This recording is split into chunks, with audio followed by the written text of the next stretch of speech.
Hello guys, welcome back to my channel Mita's blog. তো কেমন আছো তোমরা? আশা করি ভালো আছো। তো আজকে চলে আসলাম পটলের একটা রেসিপি নিয়ে।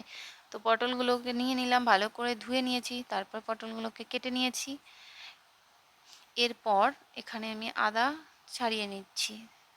তো সবাই ভেবো না এটা আমি ছাড়াচ্ছি, এটা আমার হাজব্যান্ড ছাড়িয়ে দিচ্ছে, মানে মশলাগুলো রেডি করে দিচ্ছে। এখানে পেঁয়াজ, একটু রসুন, আদা, কাঁচা লঙ্কা এগুলোকে কেটে নিয়ে একবারে পেস্ট করে নেব।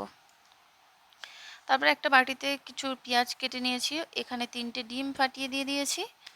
দিয়ে এর মধ্যে একটু লবণ দেব, একটু হলুদ দেব, দিয়ে একটু লঙ্কাও দিয়েছি। দিয়ে এগুলোকে ভালো করে মিক্সড করে পটলগুলোকে কেটে নিয়ে ওর ভেতর থেকে দানাগুলোকে বের করে নিয়ে এখানে আমি ডিমটাকে ভরে দিয়েছি।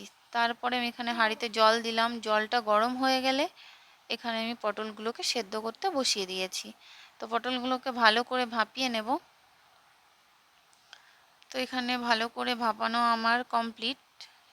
এই দেখো কত সুন্দর হয়েছে না? তো এরপর আমি এগুলোকে নামিয়ে নেব। নিয়ে কড়াইতে তেল দিচ্ছি। তেল দেওয়া হয়ে গেছে, একে একে পটলগুলোকে ভেজে নেব। তো দেখো এখানে পটলগুলো ভাজা কমপ্লিট, পটলগুলোকে নামিয়ে নিচ্ছি। তারপরে কড়াইতে সেই তেলের মধ্যেই আমি গোটা জিরে দিয়ে দিলাম, পেঁয়াজ কুচি দিয়ে দিলাম, দিয়ে এটাকে ভালো করে নাড়াচাড়া করে নেব। তো এটাকে ভালো করে নাড়িয়ে নিয়ে তারপরে ওখানে যে আদা রসুন পেঁয়াজ লঙ্কা পেস্ট করেছিলাম সেই পেস্টটাকেও দিয়ে দেব।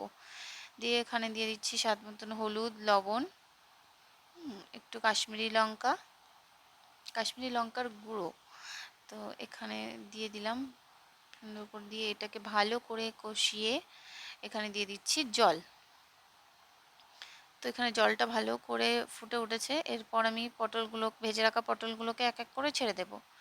তো এটাকে দেখো ভালো করে ফুটছে। ফুটে ওঠার পরে এখানে আমি গরম মশলা দিয়ে দিচ্ছি।